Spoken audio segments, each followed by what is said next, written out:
from Clean Code Studio.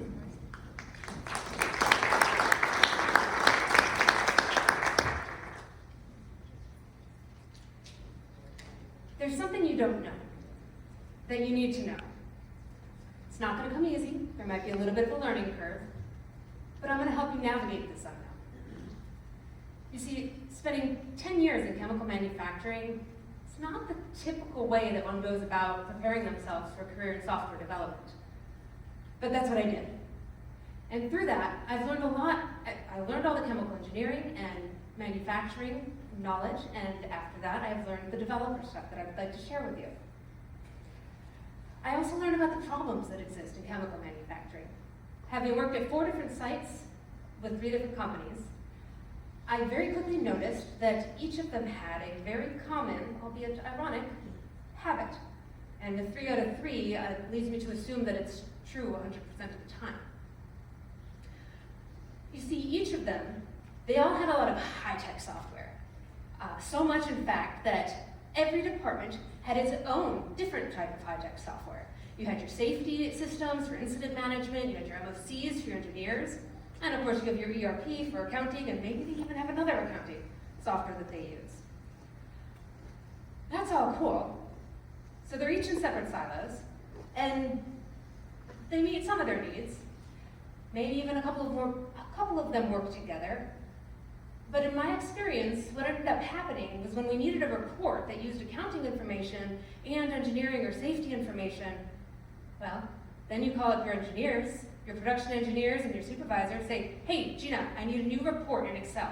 I need it now, fast, and I also need a tool that the operators are going to be able to input that info into quickly and easily. And so in the 10 years that I spent in chemical manufacturing as a production engineer and a production supervisor, I think I spent about half of that time building these spreadsheets, these reports, and these tools. That's 5 years. And as I'm standing here now, I can't help but wonder, who's maintaining those? Because I'm not there.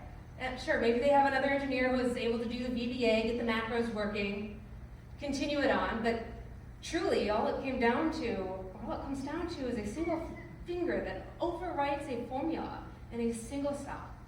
Or maybe there's a new tag and I made it extra robust and I put a password on it. Maybe it was even a blank password, so that you didn't even have to guess it, you just had to push enter.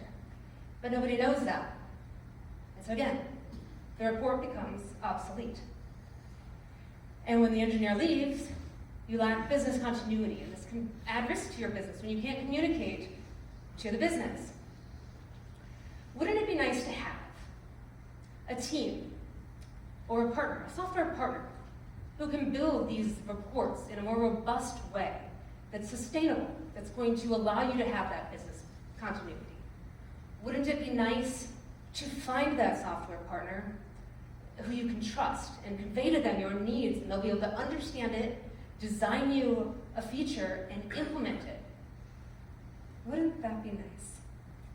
I think so. But how do you find that partner? That's what's so hard. That's what's very uncommon. It's not well known. At least it wasn't when I was in chemical manufacturing. Maybe y'all have learned a lot more. Because a software partner, it's an intimate and it's a long relationship. Back in October, I was at the supply chain conference at Baton Rouge. Awesome conference, by the way. Highly recommend it to anybody if you're interested in attending. They have an after party. And at this after party, I met Corey. We'll just call him Corey. Corey was, he was a little bit excited and he was a little bit apprehensive because his company had just signed on a development team to build their new production and inventory report. My ears perked up because I love production reports and inventory reports, and I wanted to know all about it. So I asked him, well, Corey, this is so exciting. When are you going to get to use it? And he looks at me and says, I think they said in about 18 months it'll be ready. 18 months, but when are you going to be able to try it out? 18 months. 18 months? You're not going to be able to use this software for 18 months? Is that bad? Oh my goodness, great. And let me guess, you're going to pay them up front for it too, right? Yes, we're gonna, I don't know what the payment terms, but it was before value was going to be delivered. And I look at Corey, oh man, Corey. This is called the waterfall method. Also, maybe more familiar to you, it's called turnkey. It doesn't work in software, that's been proven. It was proven about 25 years ago. This is where everybody gets together, designs the project, and then you give it to the development team, and they spend the next 18 months building it. I said, Corey, do you expect this software to work? And I felt really bad, because you could see just the blood rush out of his face when I said this. Like, you are headed for a brick wall. The software is not going to work. What's your exit plan? How are you going to get out of this software or out of this team? They go, what do you mean? Oh, you're going to own the software, right? You're going to own that code. And he was, well, I don't know. Okay, Corey, you need to go back. You need to reread your contract and make sure that you own the code. You should own it. Not only the code, but you should own the data too. And you should have a clause in there for how you get the data if you were to want to leave. I had a friend at one of my previous plants that I worked at, and they were using the software as a service, and they had a lot of it. It was for ultrasonic thickness testing. And one day they decided they wanted to get rid of this service, and so they asked for a bulk export of the data. And I said, well, you own the data, it's in the app, you can go ahead and get it. And so they did. They had to download tens of thousands of PDFs. And they gave that to their reliability engineer to then go input into Excel. He was pretty savvy though. He figured this is what encouraged him to learn VBA, to automate it, so he could just extract out of the PDF and put it there. He did a really good job. So I married him. 1 week. That's how long it should be before you're able to log into your application. 1 week. And every week thereafter, you should be able to use new features.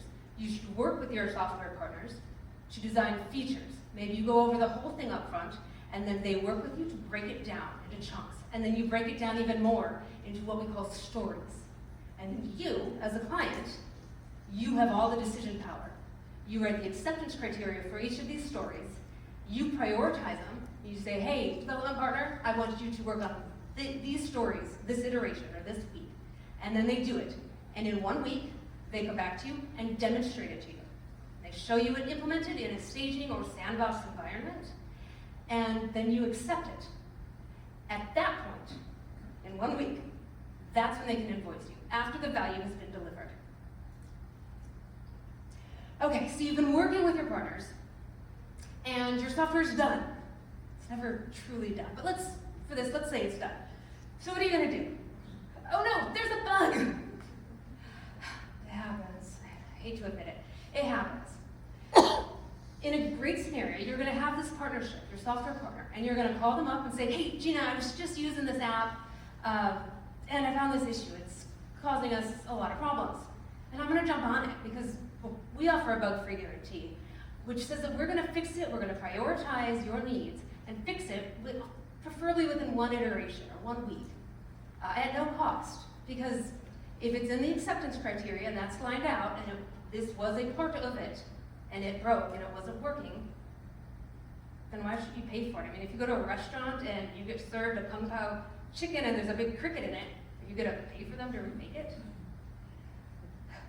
Okay, and then it's a long-term relationship. So you have, how are you going to maintain it?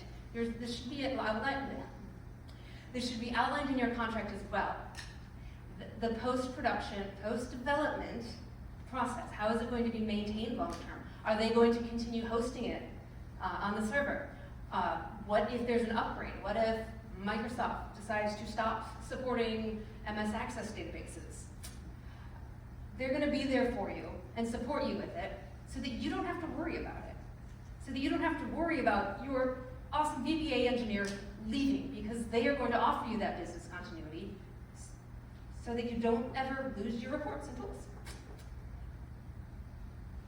And you can focus on your business. Now, this is where it gets a little bit techy, so I'm not going to go into depth in this because you might be bored. But I do want you to hold these questions and keep them in your back pocket.